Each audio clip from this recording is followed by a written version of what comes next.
so happy to be here. Happy to have you. Happy to have you a part of Live today. Hey, IG family. How y'all doing? Come on in. Come on in. We got something good for y'all today. We are really, really excited to talk to everybody. Hey, Cherise. Let's go ahead and introduce ourselves, y'all.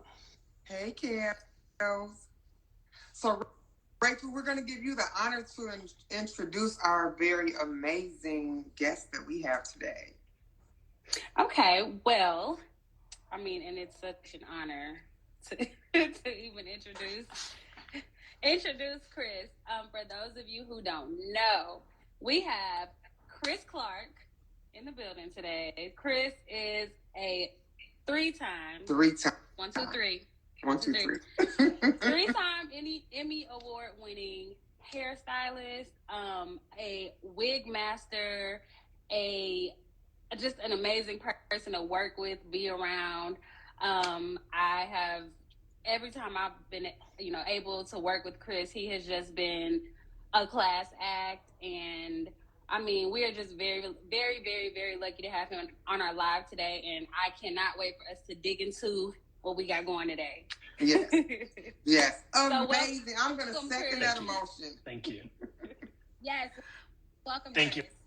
I'm so happy to be here. Cherise, let's go ahead and add our topic so we can pin it. We're going to pin our topic in so everybody know exactly what we're going to be talking and discussing about today. Okay.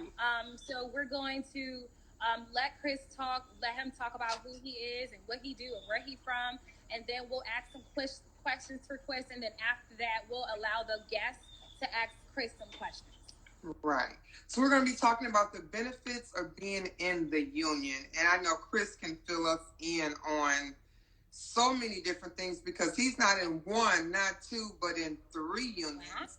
So, Chris, can you tell us a little bit about how you got started, where you're from, and a little bit about all 3 of the different unions that you're in, because all 3 of them have something a little different to offer, and just the benefits of being in the union. Yeah, of course.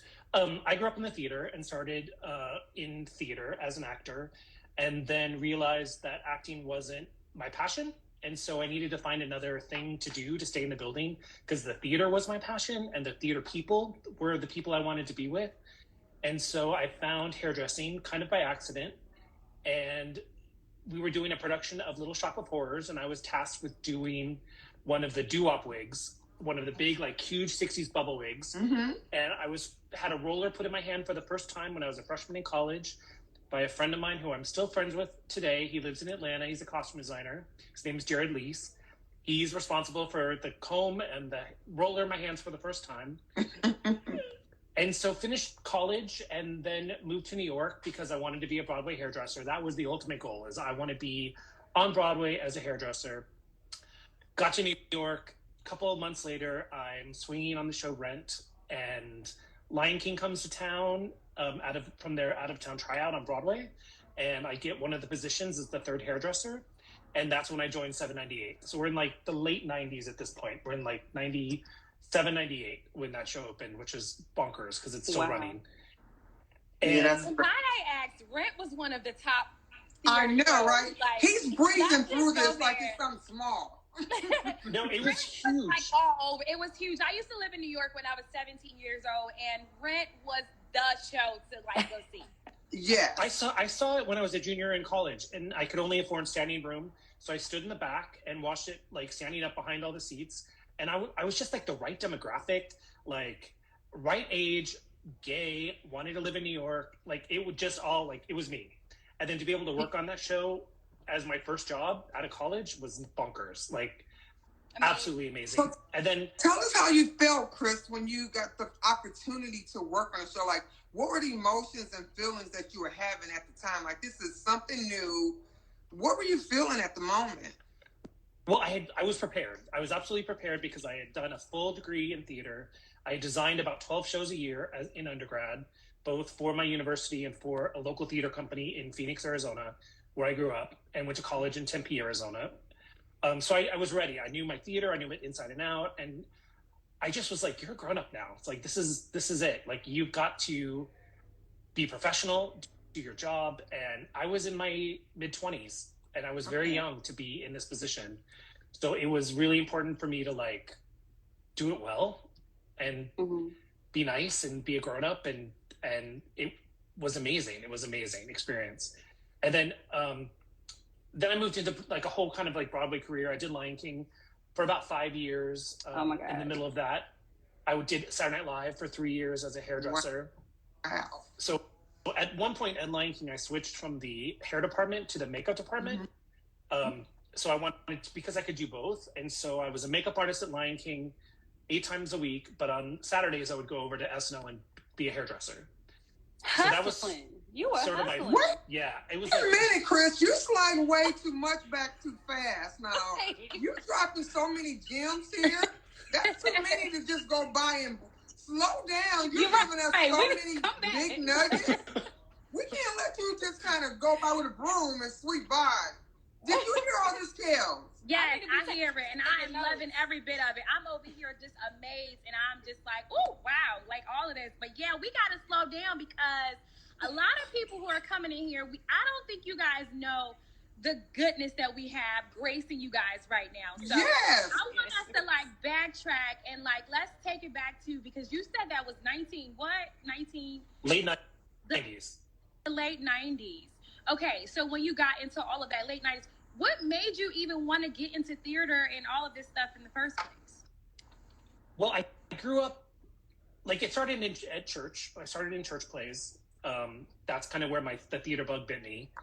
And then I did it through junior high school and high school. I had the most amazing theater program in my high school, led by the 2 women who I'm still grateful to and friends with today, Ann Tully and Linda Golson. They literally put me on a path and said, you can be a creative person. You can have a career in the arts, and we believe in you. And it was that trust that someone I respected so much put in me that allowed me to have the faith that I could actually kind of figure out a way to have a career in the arts. I wasn't quite sure at that point what it was going to be.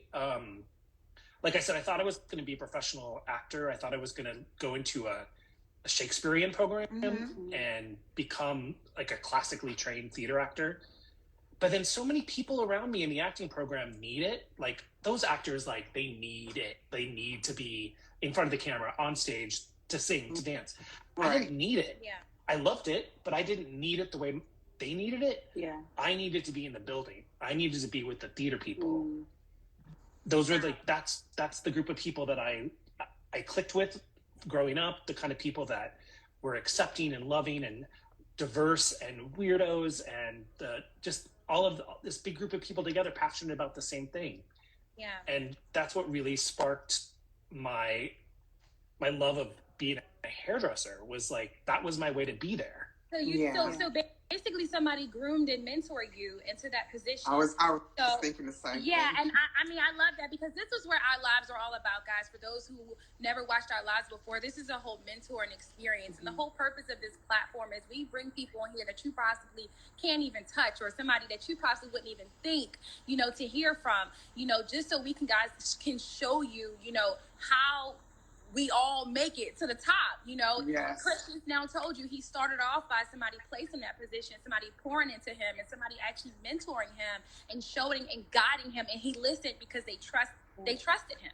Yeah. That's important. That's important. And he took that information and he ran with it. Yeah. He didn't sit on it.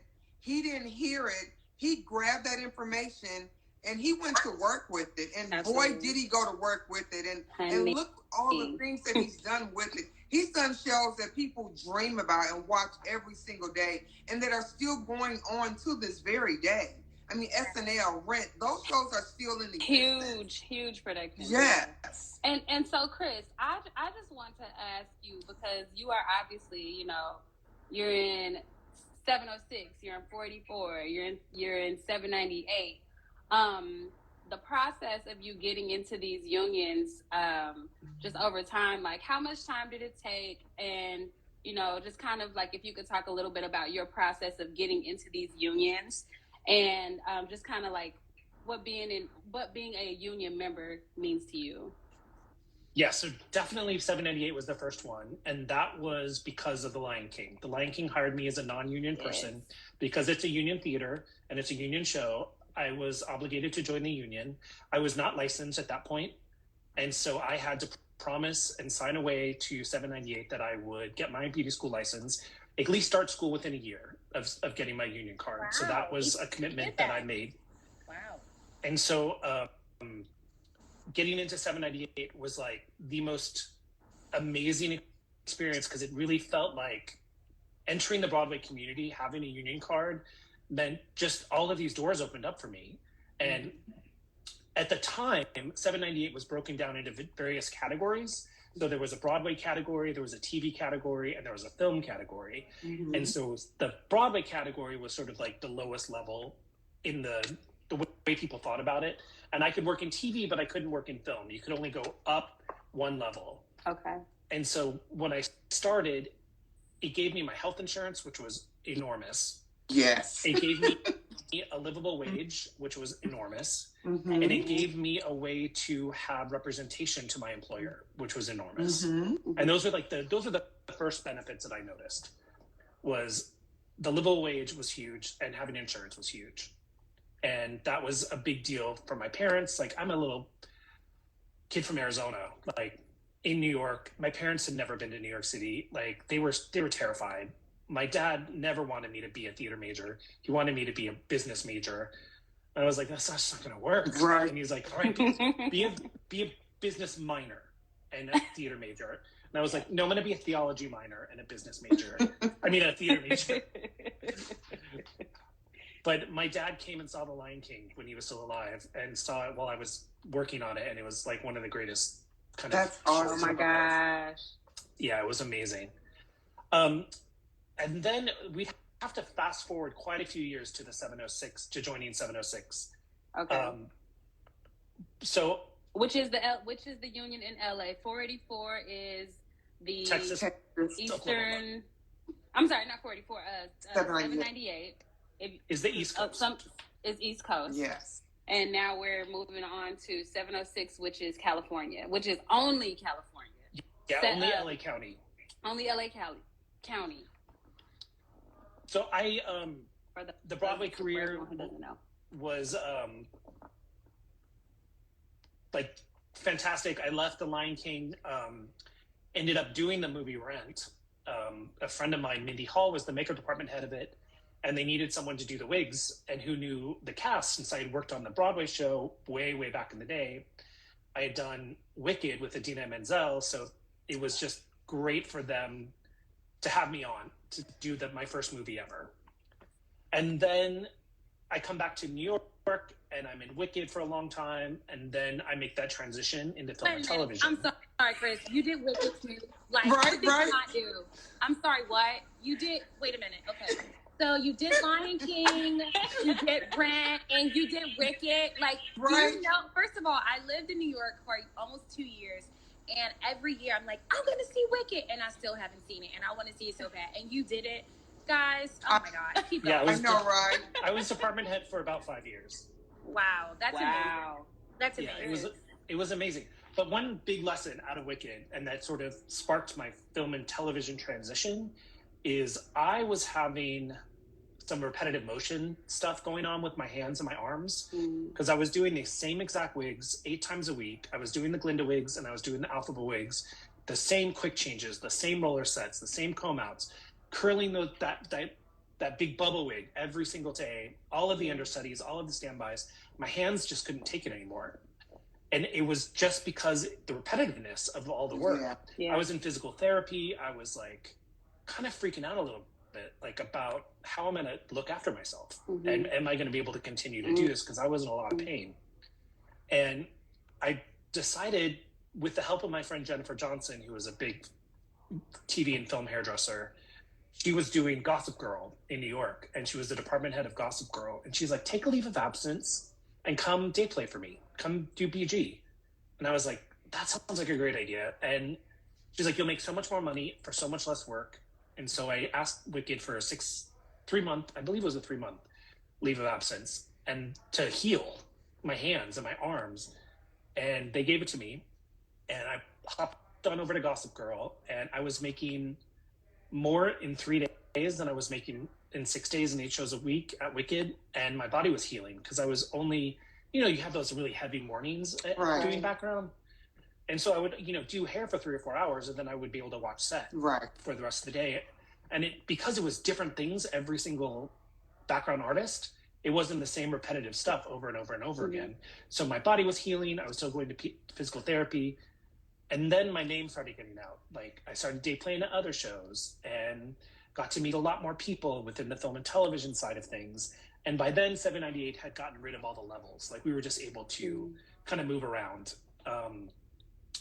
And it was this really quick transition for me from background for a lot of different shows. Then I would get snuck into the trailer because some wig had gone wonky for some department head, and they're like, didn't know how to fix it, or it had ripped, or something had gone crazy with the wig. So I would get snuck into the trailer, and I'd take care of it, and I'd sneak back out, and that just sort of like got to know more people and got to do more things, and all of a sudden I was keen for like some pretty big department heads and 30 for department heads, and starting to slowly department head my own smaller tier jobs and gaining experience and gaining a reputation. And then I'd done some pretty big things. And then there was a movie coming into New York called The Normal Heart. It was going to be an HBO movie, Ryan Murphy directed for Ryan Murphy Television. And I interviewed for it. It was between me and one other person, from what I'm told. And this movie is centered on the rising of the AIDS crisis in New York City and the formation of the gay men's health crisis. So it was this very heavy period movie about gay people and about AIDS. It's a beautiful, beautiful movie based on a play, which is also beautiful. And I happened to get the movie, so it was amazing. Like, it was an amazing opportunity. But we had to take a break in that movie. So I think we went down for 2 or 3 months, because one of the actors needed to lose about 40 pounds in order to do his death scenes. Oh, wow. And one of the other actors had a moment where he decided to shave his head in the middle of the movie. In the middle of he had a breakdown, had a freak out, shaved his head. There was no way this was ever going to come back, this hair. So everyone's freaking out. I'm freaking out. I'm like, so we are on break. I do a pilot, come back, and they're like, how are we going to do this? We're going to write the guy out of the movie. And I was like, look, what you don't really know about me is I'm a wig person. And all I'm doing right now is men's haircuts and men's grooming. And it was, amazing 80s blowouts on Matt Bomer. And I got to do this like tight little Caesar cut on a couple of them. And like this very just super 80s. Mark Ruffalo, it was amazing. And then I was like, really, I'm a wig person. So if you can monetize me to have this wig made properly. If you can what? Say it again. Monetize me. Give me the money. Go ahead, Chris. Because it has to be proper. It has to be a film wig. This isn't, a Halloween store wig. Right. It's got to be a film wig. So I asked for $10,000 to have a wig made and to have it colored by the exact same person who colored the actor's hair. So it would match exactly. And they're like, we don't believe you. Like, we totally don't believe you that you could do this, but we'll give you the 10 grand to see. And so we all get back together in New York at a salon that I used to have all my colors done at in New York, and rented the VIP room, brought the actor in, put the wig on. The executives and the director all come into the room, and they're like, it's the best wig we've ever seen. And I know that's finished, right. We finished the movie. You don't know when it's the wig and when it's his hair. Mm-hmm. And it was great.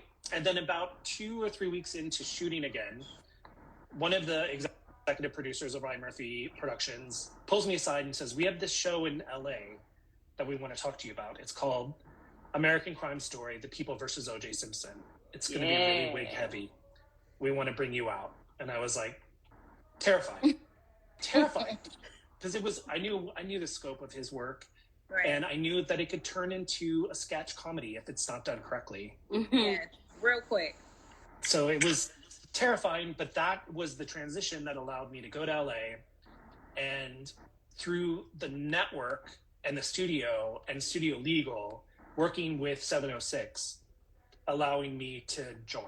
So that was how it happened for me. 706 is a hard union to get into. They're very strict and they have very high credentials. Yes. But that show allowed me to join. Yeah. So I just want to back up just a little bit, because I know earlier you were talking about how everything was super competitive, how you were doing the same hairstyles over and over and over, and your health was being compromised in certain ways. Because, of course, the whole subject of this is the benefits of being in a union and non-member and all of that stuff. So what do you feel like what was good for you benefiting being in a union? Because you also said they allowed you to take a leave of absence as well. So can we talk a little bit about that? Because that part is actually really important and imperative for people to know. Yeah.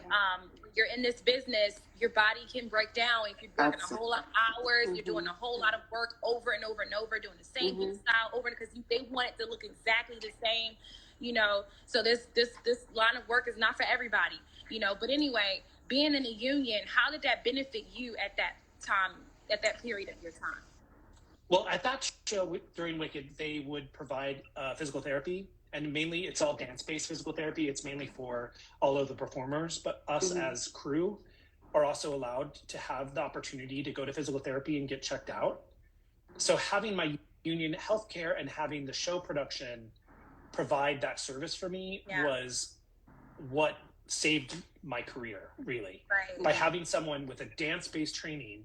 And for some reason, that seemed to be the most important part for me, was in the health of it all, was the dance-based physical therapy and having my union healthcare, being able to go see my general practitioner and talk about what was happening, about the union support of knowing I wasn't going to lose my insurance because I left my job.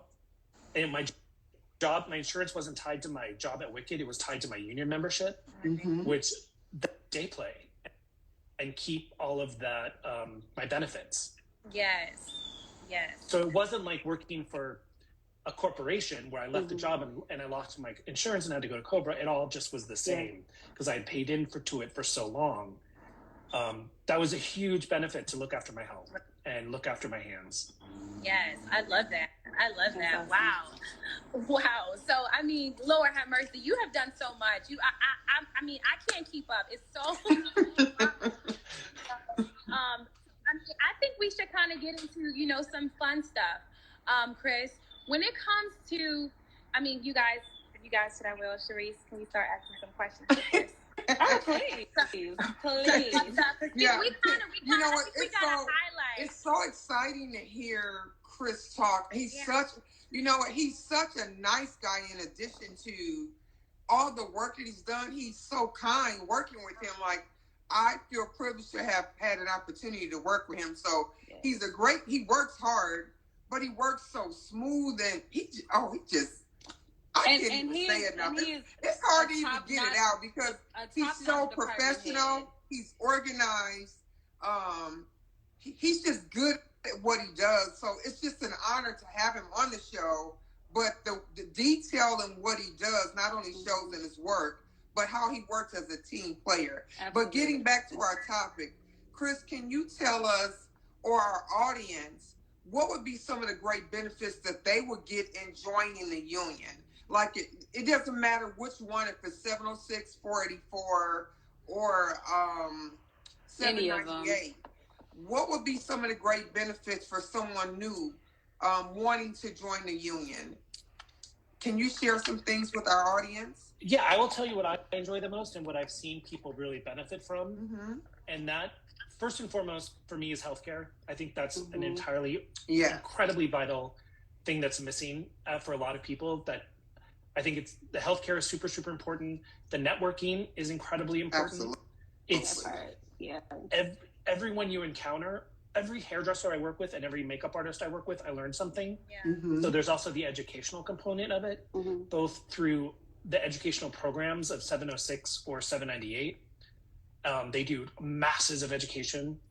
And it's also the community itself. Like, you have people that are so willing to pour knowledge into you that you just need to be in the right environment. Absolutely. And I spent 20 years just listening and asking questions and being humble and just wanting to learn from the Can you people say who are that part willing to again, teach the me. humble part? Yeah, let's use that again. You got to be humble and accept the knowledge. I didn't know this stuff when I started out. Yeah. I didn't know there's a lot I didn't know. And so just being willing to ask the questions and being willing to like find the mentors who are willing to teach you. Yeah. I did a TV show a long time ago called Pan Am, and it was this wild 1963 stewardess TV show. And I would have 70-year-old hairdressers in my background who owned salons in New York in the 60s. I would finish up my principals and I'd go to background and watch them work because I knew who I was with. I knew who I'd hired. Like, I want them to show me their magic. Yeah. And they were very, very willing to do so. And I had no qualms about going to background and learning, even as a department head. Yeah. Because there are things that I didn't know. And I want to know, how do you do this French twist that really has to last a week in real life in 1963? Yeah. Right. And those hairdressers would teach me. And that's a great point you brought up, Chris, that I like. You know, I always say you should be a student to the day you die, and when you're ready to stop learning, it's time to roll over. That's just my philosophy. You can learn from anybody. You can be department head today, and tomorrow on the next set, you can be background, and they both make great money. You know, some people kind of frown down on background, and I've been in positions to where, okay, I've been on a show, and I was just tired because, you know, you can work long hours, and doing background, you have the opportunity to pick your availability days that you want to work, and you still make really good money. So never frown upon being, you know, in background. Right. It's just a great place to be, and you learn so much from working in background. So I love that you brought that point up, because you're working with so many different hairstylists, and everybody has their own technique, and you learn so much. So I'm glad you brought that point up. I want to ask you this. Are you still having fun? Are you still having fun, Chris? I love it. I love it. Okay. Yeah. Because, I mean, I really want people to know, like, you know, although you've been in this for so long, although we've all been in this since so long, we're only doing it because we love it. Absolutely. It's not just about the glitz and glam, being on TV. That stuff is nice. It's nice. But as y'all heard him say earlier, this man was working on the show repeatedly all the time, and his body started to break down, but he still chooses to do it because he loves it. So when you're choosing to switch over from behind the chair, being in the salon, into TV and film or theater or anything dealing with, you know, TV, you can't just do it just because you're seeing other people do it. You gotta love it. You gotta actually want it. So, and I love that you talked about being mentors. So I would love us to talk about a little bit more about that before we get into some questions from our viewers that are watching. How important it is for you to have a mentor or to be mentored? It was vital. It was completely vital. There was a woman named Mindy Hall, who's a makeup artist, who was an Oscar winner, who we got to be good friends during the out-of-town tryout of Wicked. Didn't even know she was a fancy makeup artist at the time. I just liked her, and we got along really, really well. And she's the one who put me into a film trailer the very first time and taught me what a C-stand was, taught me how to do last looks, taught me how to behave on set, taught me how to read an actor, taught me all of it. And without that mentorship, I wouldn't be where I am today. And we now happen to share a manager. Wow. Like, this woman she set me in a career path. And then now at my age and my experience, it's my turn. Because even though I'm still learning from every single hairdresser I work with and every single person I interact with, it's my turn to give back, because where I see the holes are the things that I need to fill in for people. I've done 2 proper mentorships over the last couple of years. One with a hairdresser in Los Angeles, who is now a wig master at an Oregon Shakespeare Festival, and another hairdresser in Dallas. And it's so important to me to be both, to be mentored and to have mentees at the same time, because it's a continuous flow of knowledge. Like, I get something from some huge major hairdresser, I learn it, and then I want to give it to somebody else. Because I know that there's a lot of people who don't like to share that kind of stuff. They want to keep all of it. Definitely. I'm sorry, Chris, go ahead. No. There's so many people who don't want to share their secrets. Like, I'll tell you anything. because the jobs that are for me, and the jobs that are for you are for you. That part. Yes. And We say that all the time. All the time. That's what I love about our bond that we have here is we share stuff with each one because we all know that what's for me has my name on it. What's for you has your name on it. Mm-hmm. And I can't take your blessing. It's got your name on it. It wouldn't even work for me. If you put it in my lap, it would not work for me. Mm-hmm. So I see, we always bring the right people. Yeah. You are in the right place, Chris. So Okay. like I was at the home. grocery store. Good, I feel it. I was at the grocery store the other day. A friend called me. I need this kind of wig. Where do I get it? And I told her exactly where to get this wig. Order it from this company. Get this color. It's made like this way. And the job was hers. She already had the job. Yeah. She just needed to find this particular wig. That's how you continue to just be blessed. Yes. That's how you continue to be blessed. That's how you continue to just keep getting opportunities when you give and when you serve people. You know, it's not for us to keep for ourselves. It's for us to share because that's how we continue to grab more. You know, so I love that you just brought that up. We would love to get some questions from you guys. Use this opportunity to ask Chris or any of us any questions that you may have regarding union, how to be a part of the union, anything about mentorship, any questions that you may have that you just want to ask. So go ahead and ask away. We are going to keep Chris just a little bit longer and just use it right now, you know. So we're really just excited to hear you guys questions that you may have. So and if you guys don't mind, ask your questions in the little question mark button situation down at the bottom of the page. If you put it in the comments, we kind of lose them. So just use that little button down there to ask your questions. Come on, Ray, jump in there. All right, I'm just sitting here like. People be so afraid to ask their questions because they be so shy, but y'all gotta ask away. I know I be ready. Well, I personally, I don't know how much I can even really speak on it, but I just recently took a class with Chris, and it was amazing. Like, it was amazing. What was the class about? It was I created it because of the holes I was seeing with the hairdressers I was working with. So it was on wig preps, wig applications, and wig removals. Okay. And so we did about, 7 or 8 wig preps. We put wigs on in like 7 or 8 different ways. And we talked about taking wigs off. We talked about glue removal. Talked about how to care for the hair that's underneath a wig all day. And it was about a 7.5 hour class, and it was amazing. And I was so thrilled to do it. Wow. Yeah, it was great. It was intimate. There were only so many people that were allowed to take the class at one time, which I think is great because Chris was really able to just come around to everybody and help us out and just show us the ropes. Like, it was a really, really great class. Oh, so. I would love to take that class. It was great. It was great. Yeah, I kept it at 12 people on purpose because I wanted the hands-onness of it all. And I'm also an introvert, and so a big group of people would kind of freak me out a little bit. Guys, we do have some questions rolling in. If you guys missed it, please ask your questions with the question mark button at the bottom so that we don't lose them in the comments. I did see like a few questions in the comments. But okay, first question. What does a union do for you, and do you have to be in a union in order to be in film? Whoever wants to answer that.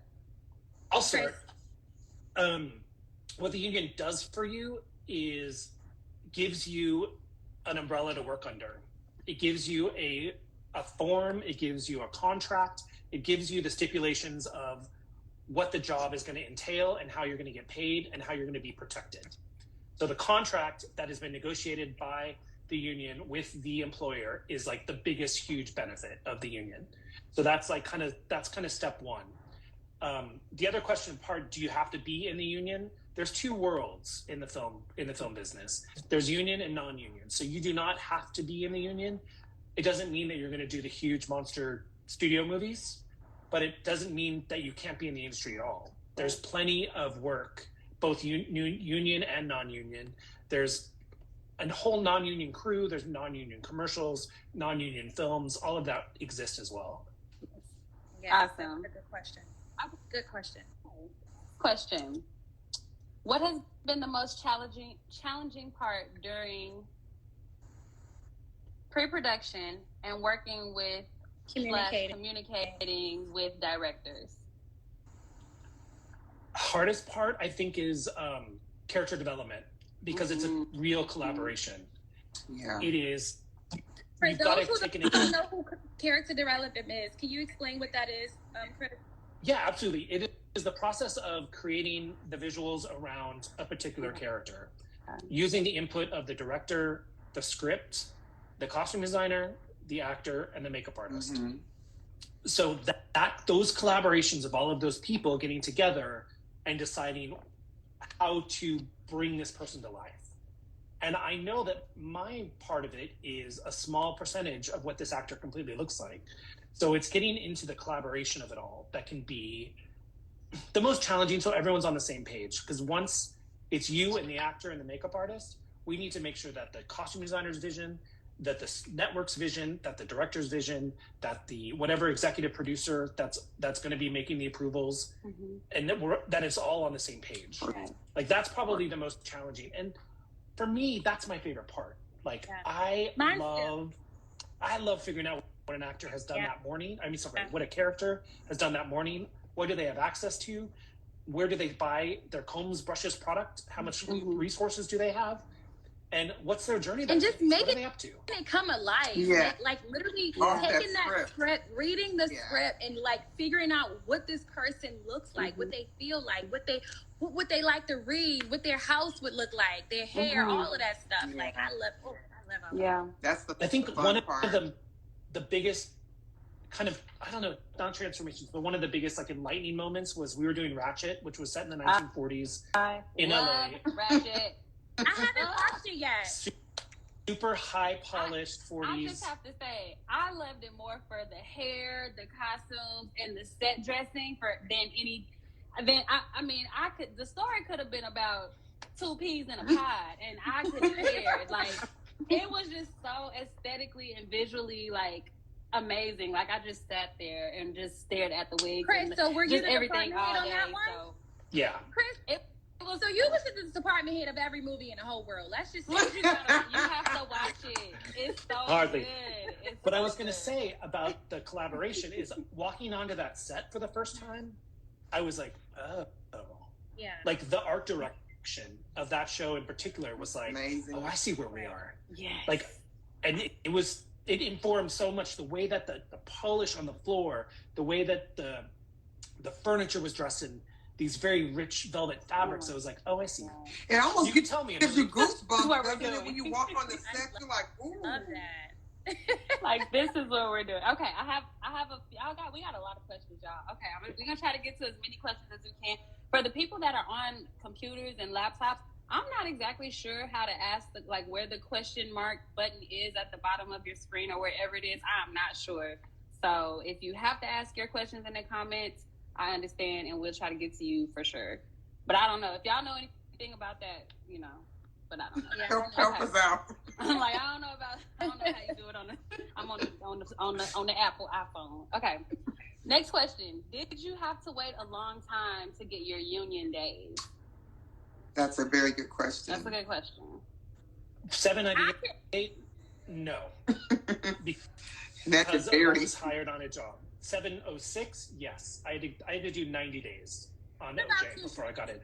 What about you, Felice? Me? Yeah. Did you have to wait? No. I was going to tell Chris to speak to the special skills waiver too, because it depends on. I'm in 2 unions. I'm in 706 and I'm in 484. Right. In 706, I got a special skills waiver. And in 484, I had enough non-union days that I was able to get right in. So I was fortunate enough to be able to get in both unions in less than, in 484, I just sent in my paperwork and my money and I was able to get right in. Wow. 706, I did a special skills waiver because I was on a show and I was able to get in through doing Disney High School Musical. Okay. So that's how I got in. But I know people it's taking them 14 years, so it will vary. Exactly. You know, and Everybody's story is different, guys. Everybody's story different. Everybody. And it was the same for me. I got into when I got into 484, the Texas Oklahoma Union. I just got hired out of the salon to work with. I was Regina King's hairstylist because there wasn't another Black hairstylist in our union at that time. That was about 2015, and which is not that long ago. And she wanted somebody that knew, you know, her hair. So that's how I got into that. On one show, I got my 30 days on a union show, and then I was able to get in. And the same thing kind of happened when I joined 706. I was brought in under, you know, the skills waiver as well to be able to do textured hair. And I just kind of wear that as a badge of honor, you know, because it's like, granted, we all should know how to do hair, you know, but I'm glad that I was able to come in and, you know, bring that comfortability and then just like something different to the trailer, and we could all learn from each other, you know, at that same time. So it was the same thing with me, like with the special skills waiver and, you know, trying to figure out how I can move my way into to 798. But I know that's right. That's next. Do we have any more questions?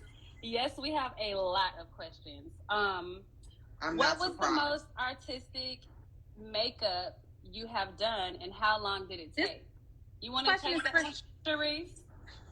Say that again? No, you know what surprised me? Because, Chris, I didn't know you did makeup, too.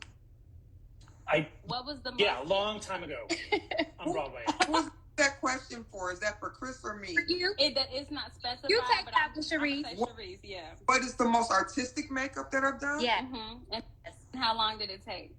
Oh, gosh. I kind of fell into makeup because I wasn't planning on doing makeup. I'll just say the reason I learned makeup is because I knew I would get more work doing makeup. Learning to do both, and that has been one of the smartest decisions that I personally made because it's very true. The most artistic makeup that I've done, I don't know what I've done any real artistic makeup because I still... You're doing some stuff right now, aren't you? Yeah, but I'm kind of right now because the strike is on. Even though we're not on strike, we're kind of we kind of fell by, you know, kind of on strike. How do I say that? We're affected by the strike. So because we are affected by the strike, I have taken this time to be a student and learn other techniques in makeup. So I'm learning more special effects techniques right now. So I'm doing a few things right now in special effects. Yes. I didn't plan on doing that, but I was like, you better learn something new right now. So that's what I'm doing. She's good at Sharice, I love about you, Sharice, that you're a hustler and you do not play about your craft. I do not play. Going over and beyond. You're always over and beyond to learn more and to want to do more. So I just take my hat off to you, Sharice. Well, you know what? I would be a hypocrite to tell my mentees to learn something and keep pushing themselves if I'm not willing to do it myself. So like I said, you should be a student until the day you die. When you get to the point where you know it all, to me, shame on you. I don't know it. I have so much to learn. And in TV and film, you will learn something. If you're willing to be open-minded, you will learn something on every project and every person you meet. You should learn something everywhere you go. I have not worked on one job and not learned something. I go into it expecting to learn something from everybody that I meet, and I do. So I'm excited about just being with you guys. Sorry, not to cut you out. I just want to get into the rest of these questions so we can answer as many as possible. Okay. The next one is, how do you apply to be part of the union? Whoever wants to answer that. All of us are in a hair and makeup union, so anybody can answer that question. You answer that one, Rachel. Well, okay. First, the first thing you want to do, it depends on if you're wanting to join. If you want to join a union, you have to get union days. So if you are working on a union show You can get 30 union days. It's normally 30 for. Is it 30 for all? I'm not sure. It's 108 days for $7.98. 108 days for $7.98. 108. Good Lord. Oh wow. Good Lord. Yeah. It's 30 days in Texas, and it's also 30 days in. 30 days in 44, and it's 30 days in 706. If they are non-union days, it's 90 days in 484. Is it 90 in 706 as well? Yes. And then how many is it in 798? 180. Wow. For non-union days as well? I don't know about. Well, yeah, it can be, yeah. And how yeah, many union days is it? To be honest, I think it's long as it's SAG, all of it counts. Chris, do you know the answer to that? I think because I've been in 3 for so long, I get a little mixed up between what requirements are for what. Right. So I would just call the office. I would look online. Yeah.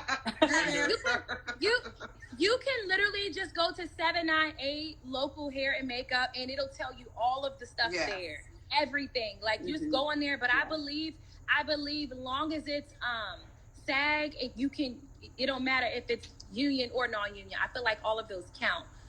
So, but I would just go on 798 hair and makeup and local 798 hair and makeup, and it'll tell you all of the rules and regulations, everything that you need there. It will for each one of those. Yeah. And your days are basically a day that you work on set. A day that you work on set. 2020, it's within 4 years. It used to be within 3 years, but they skipped 2020, so it's within 4 years. But I think, like I said, they always update it.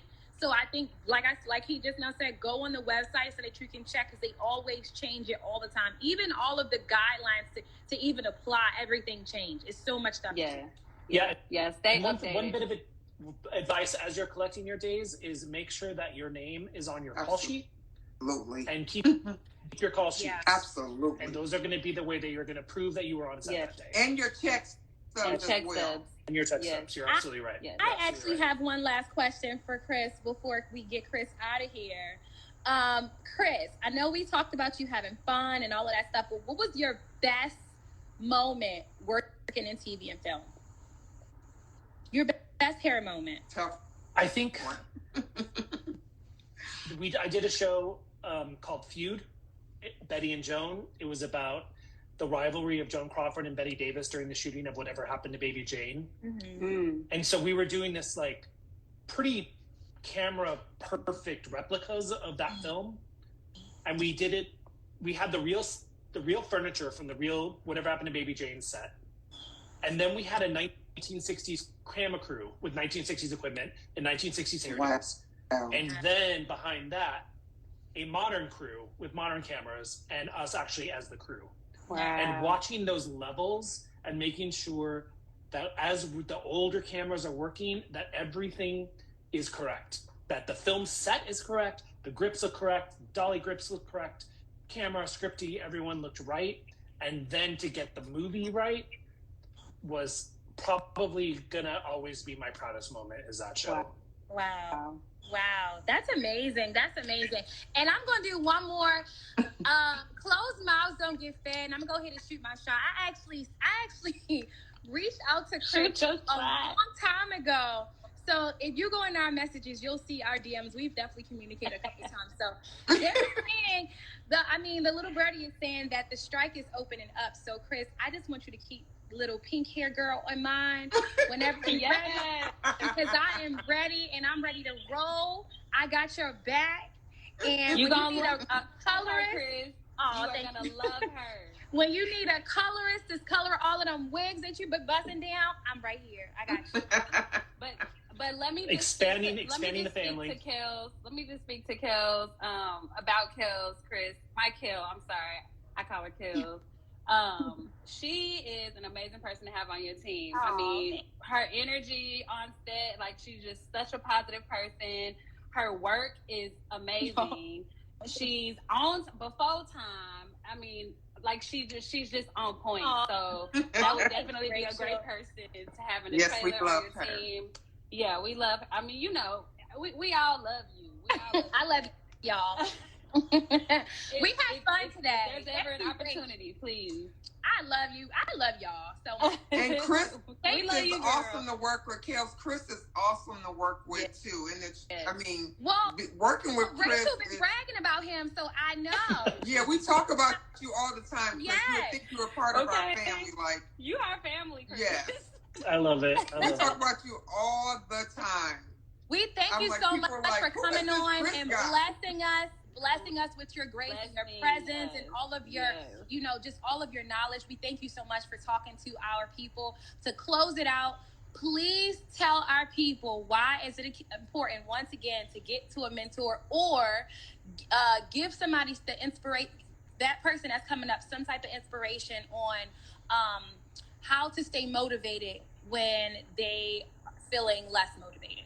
And one last thing, and where they can follow you.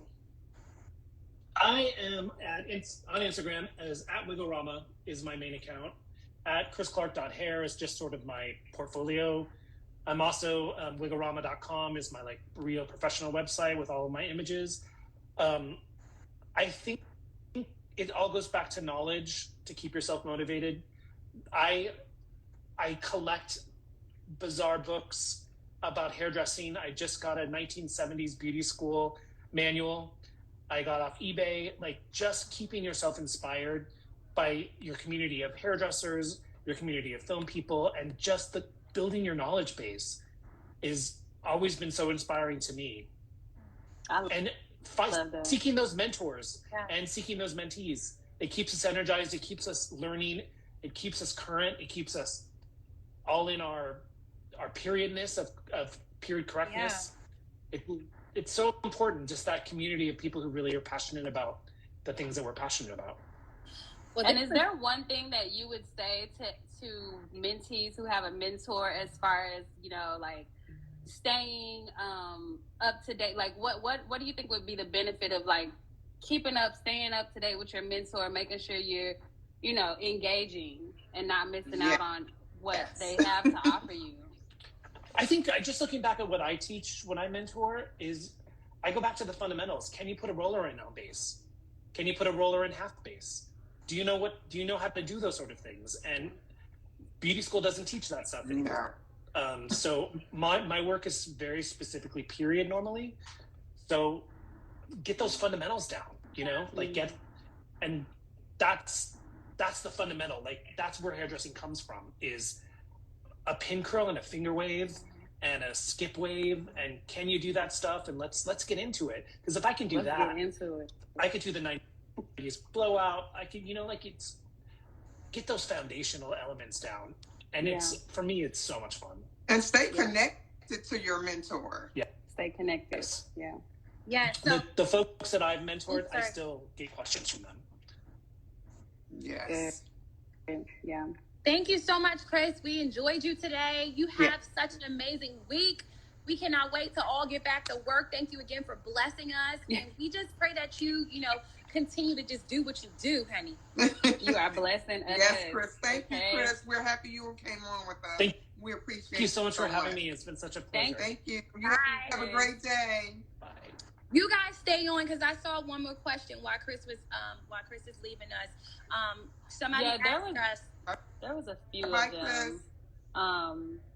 There was one of the viewers said, she said, do you do mentoring in California? Yes, all of us do mentoring, guys. We do online mentoring, and you can be in California. You can hop in any one of our DMs, whichever one of us spoke to you today, and you can ask away whatever. We are all accepting new mentees. So whenever you're ready, you can just go ahead and hop in one of our DMs. I really enjoyed today live. Oh, it was awesome. It was Chris good. Is amazing. You know, y'all see me getting bit. I'm getting bit up out here. Oh my God. I got 5. Since you be outside every live and just getting bit I'm up. on that balcony. Blood so sweet. I'm on that blood sweet. Oh my God. Because it feels so good outside, but I'm thinking that the bugs was going to be going away, but it's like 10,000 of them. Oh, no, they said, oh, we got this sexy chocolate outside. Let me get out of the Oh my God. There are some questions. I'm trying to go through and scroll because Is it You know, yeah, there were a lot of questions in the comments. I know a few people were trying to figure out how to ask their questions because they were on a computer. Let's say, what's that? We're so happy to have you guys on our live. We will be coming to you every Monday live at 5. So make sure you guys come back. We're going to have a very special guest, right? Surprise guest, right, Kels? A real something amazing next week. So you want to make sure you tune in. We're going to have a surprise guest next week, y'all. So like she just now said, every Monday we're going to be doing this. So mark your calendar, set your notifications on, because this is not just going to be just no pop-up. Like every single Monday at 5 p.m. Pacific time, right? No, Central time. Central time. 6 p.m. Eastern. Yes. Thank you. So 5 p.m. Central time and 6 p.m. Eastern time. We're going to be live at 5. Every single Monday. And if we were not able to ask all of y'all's questions today, I mean, first and foremost, thank y'all for even being here and engaging and just, you know, having questions and wanting them answered. We couldn't get to all of them. So that means I got to come back next week and ask them again. And jump in our DMs. We all have mentoring programs. Rachel, you know, let them know what you're doing. So I have a master class. My master class, you can contact me to join. The membership is for a year. I drop a class every month. And you have me. You have me as a resource. You have all the other mentees that are in my group as a resource, because one thing about it is we want to stay connected. Just like my sisters and I here on this live, we stay connected. And the good thing about us staying connected is that we all look out for each other. Absolutely. So we all have our own different connections and things like that, and networking that we've done in our own backgrounds, that we can come and say, hey, you know what, Chris? Kels is available. Yeah. Absolutely. You know what? I'm not available, but I do know somebody that can department head. Matter of fact, here's Sharice's contact information. We want to be able to do that and like cultivate that in people who really want it and people who are really hungry for it. Yeah. And so bring some of our mentees on. Exactly. Like I brought some of my mentees on. Yeah, I brought some of my mentees on to some jobs. So when you jump into our mentor programs, you know, we help people. Want you to eat. Absolutely. We help you, you know, get jobs and opportunities. If you're hungry, I would say hungry people eat, but you got to be willing to invest in yourself. Amen. So, I have a program coming up, and I also have a class that I'm going to be doing on October 8th. If you check my post, you'll see that I have something coming up. So make sure you jump into my thing, and I'm going to help you out and show you some things that's going on. Kels, I need to post your flyer on my page, Sharice. I need to post your flyer, your class on my page. Send me the flyer so I can post it. Well, guys, when I do my mentorship program, I only do a 30-day mentorship program. You can choose to continue to keep that 30 days going every single time, so you're not locked in. But I do a 30-day mentorship program, and it's specifically for cosmetologists. So I don't just teach you TV and film.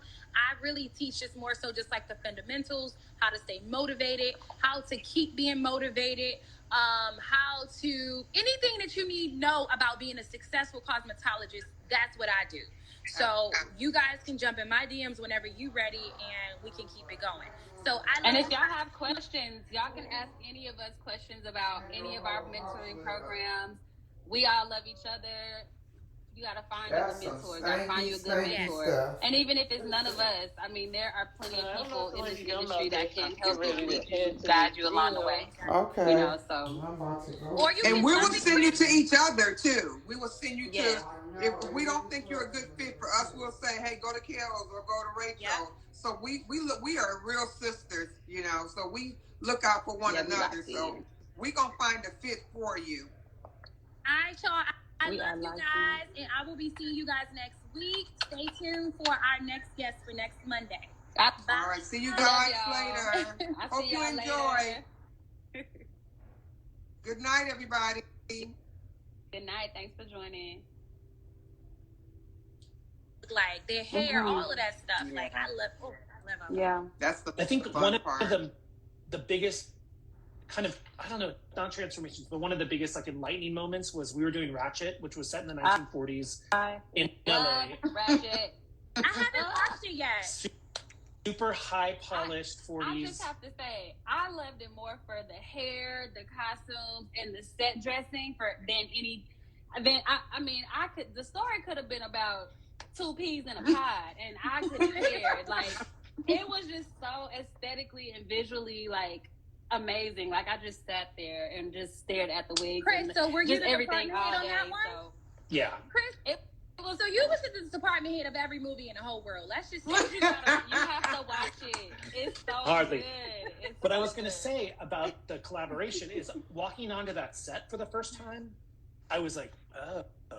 yeah. Like, the art direction of that show in particular was like, Amazing. oh, I see where we are. Yes. Like, and it informed so much the way that the polish on the floor, the way that the furniture was dressed in these very rich velvet fabrics. I was like, oh, I see. It almost You can tell me. gives you This goosebumps, is what we're doesn't it? doing. When you walk on the set, you're like, ooh. Love that. Like, this is what we're doing. Okay, we got a lot of questions, y'all. Okay, we're gonna try to get to as many questions as we can. For the people that are on computers and laptops, I'm not exactly sure how to ask where the question mark button is at the bottom of your screen or wherever it is. I'm not sure.